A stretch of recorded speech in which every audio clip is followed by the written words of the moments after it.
Welcome to Senior to Junior Academy. Friends, I myself Abhishek Kumar Singh. I got recommended from 14 SSB Allahabad for Short Service Commission Technical Entry. Friends, I have been teaching to NDA students since last few years, but I have decided now to come up with this course online. And what has motivated me is that the recently Government of India has decided to induct girls to these examinations, and I would like to congratulate Government of India as well as my sisters for having this wonderful opportunity to appear in these examinations. And honestly speaking, this is the motivation for me to come up with this course online. I want to help all my sisters who are not having enough knowledge regarding these examinations, who are in financial crisis. This video lecture will definitely help them to come up with good results in the examinations. Friends, first of all, I would like to clarify you all that this lecture will be a simple lecture, and the problem with the student is that उनको ये नहीं पता कि questions कहाँ से आती है. वो सिंपली बुक पढ़े जाते हैं और क्वेश्चंस थोड़ा ट्रिकी होता है. क्वेश्चंस कहाँ से आते हैं वो मैं इस वीडियोस में कराऊंगा. और एक और चीज़ मैं यहाँ पे बताना ये चाहता हूँ कि ये जो कोर्स होगा इसमें कोई ऐसा कॉन्सेप्ट नहीं होगा जो आईआईटी लेवल का हो या उसमें पीएचडी नॉलेज जैसी जानकारी चाहिए, वैसा ये कोर्स है ही नहीं. बिल्कुल सिंपल कोर्स होगा. मैं आपको प्रीवियस ईयर क्वेश्चंस पे ज़्यादा फोकस करूँगा और वहीं से मैं क्वेश्चंस निकाल के दिखाऊंगा कि एनडीए में क्वेश्चंस कैसे आती है. और मैं आपको ये वादा करता हूँ कि अगर आप ये फुल कोर्स जो कि मैं स्टार्ट कर रहा हूँ, अगर वो आप अच्छे से देख रहे हो तो आपका एग्जामिनेशन निकालने से कोई नहीं रोक सकता. This is my experience of 2 to 3 years of teaching. And मैं एसएसबी निकाला हूँ और मैंने अभी तक 10 से 15 स्टूडेंट को हेल्प किया एसएसबी में, जो कि वो आज ऑफिसर्स बन के बैठे हुए हैं. So that is my confidence level, and ये चीज़ मैं आपको अब ऑनलाइन करके मैं दिखाऊंगा. सो फ्रेंड्स, ये वीडियो में बेसिकली एक इंट्रोडक्शन वीडियो बनाया हूँ कि एनडीए होता क्या है और आपको किन किन प्रोसेस से गुजर के आप एक ऑफिसर बनते हो. सो फ्रेंड्स, बेसिकली ये जो एनडीए एग्जामिनेशंस होता है ये यूपीएससी द्वारा कंडक्ट किया जाता है. और आप जब एनडीए एग्जामिनेशंस निकाल लेते हो तो आपको एनडीए खड़कवासला भेजा जाता है. एनडीए खड़कवासला में फिर आपको 3 साल की एजुकेशन मिलेगी, 3 साल की ट्रेनिंग मिलेगी. उसके बाद आप, जो मेरे भाई और बहन जो कि आर्मी में जाना चाहते हैं, जो नेवी में जाना चाहते हैं और जो एयरफोर्स में जाना चाहते हैं, उसके बाद वो अपने रेस्पेक्टिव एकेडमी में जा सकते हैं. जैसे कि आर्मी के लिए हो गया आईएमए देहरादून, नेवी के लिए हो गया आईएनए इजमाला जो कि केरला में है, और एयरफोर्स के लिए हो गया इंडियन एयरफोर्स एकेडमी डुंगीगल जो कि तेलंगाना में है. सो फ्रेंड्स, ये एक बेसिक ओवरव्यू है कि आप एग्ज़ाम देने के बाद आप कौन से एकेडमी में जाओगे और उसके बाद कहाँ पे जाओगे. सो फ्रेंड्स, ये जो एग्जामिनेशंस है that is NDA examination, national defence academy examination, इसमें एक्चुअली 4 प्रोसेस इन्वॉल्व हैं. क्यों 4 प्रोसेस है? सभी लोग बोलेंगे कि सर रिटन ही है, बट रिटन के बाद आपको जाना पड़ेगा एसएसबी में. एसएसबी के बाद आपको जाना पड़ेगा मेडिकल्स में, और मेडिकल्स के बाद होती है जो कि आपके हाथों में नहीं है, वो मेरिट बनती है. ठीक है, तो ये 4 प्रोसेस है. सबसे इम्पोर्टेंट है रिटन, क्योंकि अगर आप यहीं पे आउट हो गए तो डेफिनेटली एसएसबी में जाओगे ही नहीं. एसएसबी भी इम्पोर्टेंट है. एसएसबी के बाद मेडिकल जो कि आपके हाथों में है ही नहीं, आप जैसे हो वैसे ही आप रहोगे. आपके अगर वेट ज़्यादा है आप वेट कम कर सकते हो. अगर आपको ऐसी कोई बीमारी है जो कि बहुत दिनों से और ठीक नहीं हो रहा तो डेफिनेटली आप ये एग्जामिनेशंस में ट्राई नहीं कीजिए. मैं आपको डिस्करेज नहीं कर रहा हूँ, बट कुछ चीज़ होता है जो आर्मी स्टैंडर्ड से अगर आप मैच नहीं करते हो तो आपको डेफिनेटली आपको अपॉइंटमेंट नहीं मिलेगा. I know this importance because मैं यहाँ पे आउट हो चुका हूँ. मैं इसके बारे में सेपरेट वीडियो बताऊँगा, बट पहले मैं एनडीए के बारे में डिस्कस कर दूँ. और मेडिकल के बाद आपकी मेरिट बनती है. सो ये एक प्रोसेस हो गया. सो फ्रेंड्स, इतना के बाद आपको फिर एकेडमी में आप जा सकते हो। अब फ्रेंड्स लेट्स सी कि मैथ्स और जनरल एबिलिटी 2 पेपर होती है इसमें। फर्स्ट जो पेपर होती है मैथ्स 300 मार्क्स की पेपर होती है और इसमें आपको 120 क्वेश्चंस होंगे। सो अगर मैं कहूँ कि एक question is equals to 2.5 marks, so am I correct?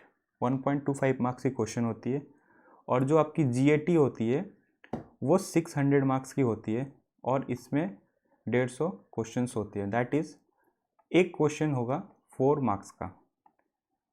Obvious बात है इसमें नेगेटिव होगा, 1/3 नेगेटिव ऑफ 2.5 अराउंड 0.83 आता है एंड 4 मार्क्स का 1/3 होता है 1.33। मतलब अगर आप रॉन्ग करोगे तो आप -133 में जाओगे GAT में, that is general ability test. और मैथ्स में आप अगर गलत करते हो तो 0.83 आपका मार्क्स लेस हो जाएगा। सो ये एक जनरल ओवरव्यू है। ये 300 मैथ्स और 600 दैट इज़ 900 का पेपर आपका हो गया। लेकिन बात ये है कि ये जो 120 मार्क्स है इसमें आपको मिनिमम 25% लाना ही पड़ेगा, अदरवाइज बिना 25% लाए हुए आपको नेक्स्ट लेवल पे आप जा ही नहीं सकोगे। 25% बेसिकली कितना होगा? बेसिकली 120 का 25% इज अराउंड 30 क्वेश्चंस। तो आपको 30 क्वेश्चंस तो करेक्ट करना ही है किसी हालत में। 120 में 30 क्वेश्चंस मस्ट बी करेक्ट। सो मैं जैसे मेरा टेक्निक है, मैं स्टूडेंट्स को पहले क्या करता हूँ कि पहले मैं बोलता हूँ कि ऐसा टॉपिक करो जिसमें तुम 30 क्वेश्चंस को आंख बंद करके भी अगर बोले कोई कि ये इसका आंसर ये होगा तो तुमको ये हैबिट आ जाना चाहिए कि इसका आंसर यही होगा। तो मेरा प्रोसेस यही है कि मैं सबसे पहले 30 क्वेश्चंस को तैयार करता हूँ। हालांकि 30 क्वेश्चंस करने से आप मेरिट में नहीं आओगे, बट स्टेप बाय स्टेप आपको चलना पड़ता है, वही एक अच्छे टीचर की निशानी होती है। Second is the general ability test जो कि 150 मार्क्स की होती है। इसमें भी आपको 25% एटलीस्ट लाना ही पड़ेगा, तभी आप पास हो जाएंगे। बेसिकली मैं कहना ये चाहता हूँ कि 120 में लेट से आप मैथ्स में बहुत ही लेट से इसका एग्जांपल ले लेता हूँ, GAT में 150 में आपने 100 क्वेश्चन कर दिया करेक्ट, बट मैथ्स में सिर्फ आपने अगर 25 क्वेश्चन ही करेक्ट किया, that means you are not selected. Minimum आपको यहाँ पे 30 क्वेश्चन करना पड़ेगा। ये मैं 30 क्वेश्चन क्यों बोल रहा हूँ? क्योंकि 25% ऑफ 120 इज़ बेसिकली 30 क्वेश्चंस। सो ये चीज़ आप लोगों को समझना पड़ेगा, ये एनालिसिस करना पड़ेगा। बिना ये एनालिसिस किए हुए आप लोग सोचते हो कि यहाँ पे 150 में 100 क्वेश्चन करेक्ट कर दूँ, यहाँ पे 25, तो बेसिकली आप तो ओवरऑल मार्क्स तो ज़्यादा ही आएगा, बट आपका जो सेक्शनल कट ऑफ का क्राइटेरिया वो पूरा नहीं होगा। अभी देखो यहाँ पे मैंने कट ऑफ इसीलिए रखा हुआ है, मैंने 2016 का लिया है, 17 का, 18 और 19। ये NDA 1 है, साल में NDA 2 बार होता है, डैट इज़ NDA 1 और NDA 2 2 बार होता है। तो मैंने यहाँ पे NDA 1 का कट ऑफ लिया है। आप एक चीज़ नोटिस करो कि आपका 900 मार्क्स में 288 आया इन 2016 कट ऑफ, फिर 342, फिर 338, फिर 342। इफ़ यू कैलकुलेट लेट से 350 अगर आप लेते हो out of 900, it will come around 39%। So basically अगर आप 350 का अराउंड लाते हो मार्क्स 900 में, तो you are on the safe side. अब ये मैंने यहाँ पे NDA 2 2020 का एक रिसेंट कट ऑफ लिया है जिसमें कि 355 है। आई टोल्ड यू दैट 350 लाओ, but see day by day the cut off is getting higher. So यहाँ पे 355 है with at least 25% marks in each subject. ये इंपॉर्टेंट चीज़ है, ये आप चीज़ नोटिस करोगे। एंड सेकेंड थिंग इज़ कि आपका जो SSB होती है वो भी 900, मतलब 900 return plus 900 SSB। So basically आपका 1800 हो गया। तो अगर यहाँ पे आप 350 लाते हो तो यहाँ पे अगर आपको 900 में अगर लेट से 370 भी आता है तो आप 720 मार्क्स आया। और यहाँ पे देख सकते हो कि 719 था लास्ट कैंडिडेट का। तो मैं यहाँ पे रफली बोलूँ तो आपको अगर 750 आप अगर मार्क्स लाते हो दोनों मिला के, तो आपको मेरिट में आने से कोई नहीं रोक सकता। 750। अब SSB में मार्क्स कैसे मिलते हैं वो मुझे भी नहीं पता, क्योंकि ये वो चीज़ सिर्फ उन्हीं ऑफिसर को पता हो जो मार्क्स देते हैं। मुझे भी नहीं पता मुझे मार्क्स कितना मिला था। बट आप रिटर्न में आपके हाथ में है, रिटर्न में एटलीस्ट आप 400 ट्राई करो। मैं तो अपने स्टूडेंट को 500 टारगेट देता हूँ। तो 500 लाने से क्या होगा कि अगर आप 500 लाते हो तो अगर इवन इफ कट ऑफ 800 जाएगा तो आपको एसएसबी में 300 ही मार्क्स लाना पड़ेगा। सो रिटर्न आपके हाथों में, simple as that. So friends, यहाँ पे मैंने एक मैथ्स का एनालिसिस किया है कि कौन सा टॉपिक से क्या आता है।